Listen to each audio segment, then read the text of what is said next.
What's up, guys? Got a UFC video here today. It's gonna be on the UFC 197 card, Jones versus St. Preux. So that's the main event, and yeah, I'm gonna go ahead and do my predictions and picks for the UFC Fight Pass prelims. So here we go, guys. For the first fight, we got Escudero against Lee. So Lee's a very good lightweight fighter prospect. He's coming off a knockout loss or TKO loss, but he's a very good fighter. And then we got Escudero here, that's one of those veterans, and he's also a decent fighter, but he's one of those veterans and whatnot, so he's getting a little older. So here's his page, Escudero, Summary Wrestling, and he has 70-inch reach, but as you can see, he's coming off a loss, just like Kevin Lee is, and he lost that fight by decision against Leandro Silva. And I was watching the fight, and yeah, he got dominated really badly in that third round. But yeah, he could score takedowns since he does have wrestling, in his arsenal. But the thing is, Kevin Lee here also has takedowns. But the thing that separates both these guys is that, well, first of all, the reach. Lee has a 7-inch reach advantage, which is gonna play a big factor, I think. Also, Kevin Lee, I would say, is the better striker. He's also younger, and he has pretty good movement. Also, he moves pretty good. This is Kevin Lee's page, wrestling and boxing, and my all-around style. So he's very young at 23 years old. So this guy is one of those, he's one of those prospects. He's ever improving. Efrain now is just becoming one of those guys that's in the UFC, but seems like he's never gonna get a title shot or anything. He's just one of those fighters, that just fights. And he also has a lot of experience though, but I don't think the experience will be enough, I think, for Kevin Lee. Kevin Lee's a really good fighter. He just mixes up everything really good, his striking and takedowns. So here's his recent fights. You can see his last fight was very recently, December 12th, 2015, and he lost that fight against Leonardo Santos, which was a jiu-jitsu guy, and actually he was a very big favorite against Santos, and yeah, he just happened to lose that fight. Let's look at Santos' record. But I did watch this fight. This guy is a jiu-jitsu fighter. He's pretty big though. He's long also, just like him. And also, as you can see here, he's on a win streak here. So, there's no shame in losing to this guy. People just thought, his striking probably wasn't going to be good enough, but he was able to win that fight with his striking. So Kevin Lee here, he's going to be coming in hungry. I mean, he's coming off a loss in the UFC. He got knocked out. It seems like Kevin Lee is kind of like a cocky fighter, so I think he got a little cocky in that fight. But yeah, he ended up getting caught, and now he's going to fight Efrain. But I mean, before that loss, he had a submission win against James Mustari, which is a really good striker.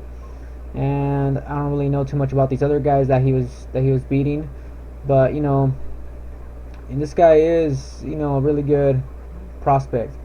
And Escudero's last fights, his last win was against Drew Dober, which he finished in the first round with a submission. And then the other win was against Rodrigo de Lima, who I think is not really a good fighter. But Dober is a decent fighter, but I guess Dober, to me, just got caught there.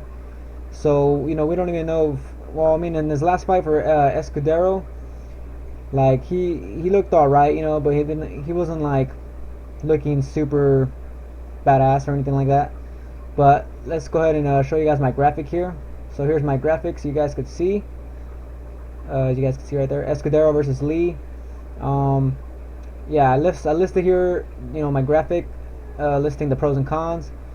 Escudero, I gave him wrestling, submissions, and experience, which he does have. And then for his cons, I put his striking output. And yeah, I think that's kind of like his cons. For Lee, pros, striking, takedowns, and reach. Pretty much, this guy's very versatile. He can strike on the feet, or he can take you down. And also, that reach advantage, I think, is going to be huge. He's going to use that to his advantage for sure. And I think he keeps this fight on the feet, guys. For his cons, I listed finished in the last fight, which is obviously true. He got finished last fight. All right, but here's back to the original thing right here. So yeah, guys, just showing you guys that graphic, and I'm going to have the link below if you guys want to look at that. But yeah, guys, that's what I think about this fight. So for me, I'm picking Kevin Lee. You see my graphic. I'm picking him by decision, guys. I think he gets this done with his striking, and if he wants, he might go for takedowns and mix it up like that, you know. But I think he plays. I'm not gonna say he plays it safe, but you know, for sure he's not gonna be acting cocky. I'm pretty sure he's gonna take this fight very seriously, and I think he gets it done, guys. So next fight, light heavyweight matchup, we got Rogerio de Lima versus Hester. So Hester here is coming off 2 losses. First, I'm gonna show you both these guys' pages real quick. Don't want to make this a really long video. So Rogerio de Lima here. First of all, this guy is a big guy. He used to fight at heavyweight. He's coming off a loss, a submission loss to Nikita Krylov, which you know, he's actually doing really good right now. You know, he's looking good. But yeah, this guy pretty much, I don't think he has much of a ground game or no ground game at all, from what I've seen in his, you know, his last fights. Also, his last win was in late 2014. But this guy gets first round knockouts, guys. This guy's a damn knockout specialist. We're looking at Hester's page now, letting it load up. So Lima is pretty much just a striker, good KO power and whatnot. Clint Hester, this guy's coming off 2 losses. Both his last losses, he was knocked out or TKO'd, so not looking too good for this guy. Yeah, it's not looking too good. So this guy, he has good boxing, and he also has some takedowns. Here's what I have to say about it right here.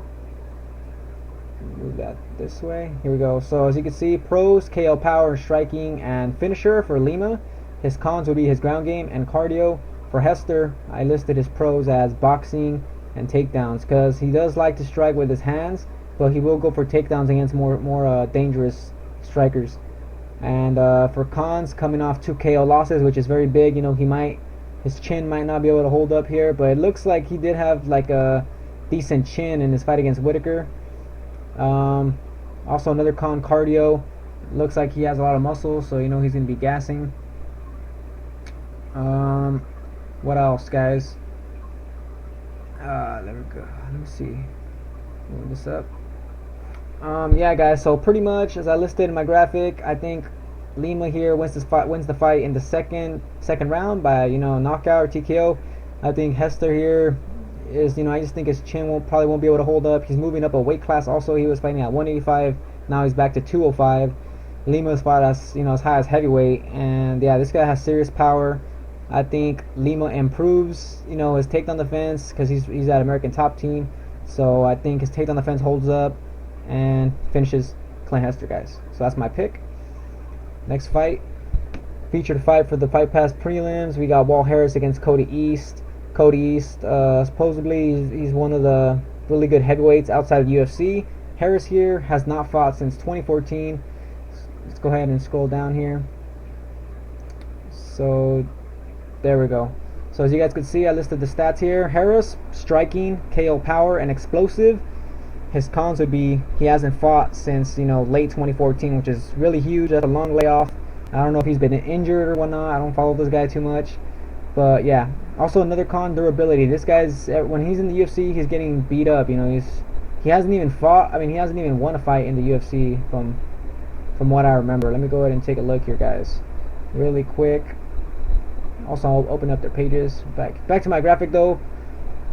For East, I have him labeled as striking, wrestling, and finisher. He does have a wrestling background, I think from a high school state champion or something like that. But he does have striking, and he is a finisher. This guy only has like 1 win by decision. Okay, guys, so this is Walt Harris's page real quick. As you can see, he has not won not even 1 fight in the UFC. This guy is pretty much does not belong in the UFC to me, guys. He's getting smashed.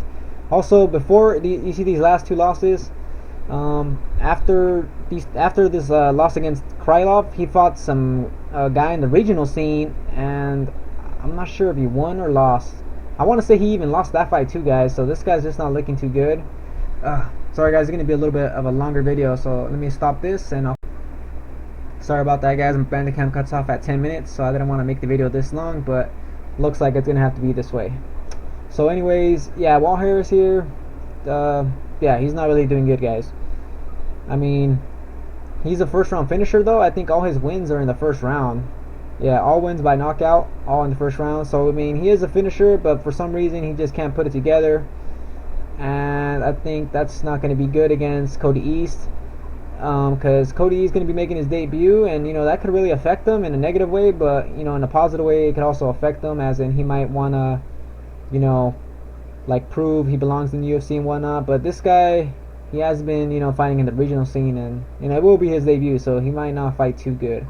Which is why you see in the cons, I put I wrote UFC debut there pretty much. I typed it in there because he might not be doing too good. And to be honest, I couldn't find too much cons with this guy. It seems like he seems like a well-rounded fighter. I mean, he has wrestling, he has striking. Seems like his his chin's durable. Another con I listed right there, regional scene fights. We haven't seen how he would fight against a UFC caliber opponent.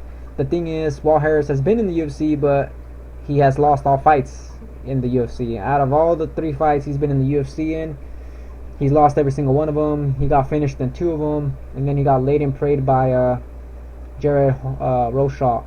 So yeah, guys, it's not looking good for Harris here. East here has promise. This guy could be everybody was saying that this guy's a really good like kind of like a prospect, for heavyweight or whatever. Best, like one of the best heavyweights outside the UFC. Now he's in the UFC, and yeah, I think he's gonna be able to get this fight done, guys. I think he should be able to get it done. And yeah, I picked him by first round knockout or TKO, guys. I think he gets this done.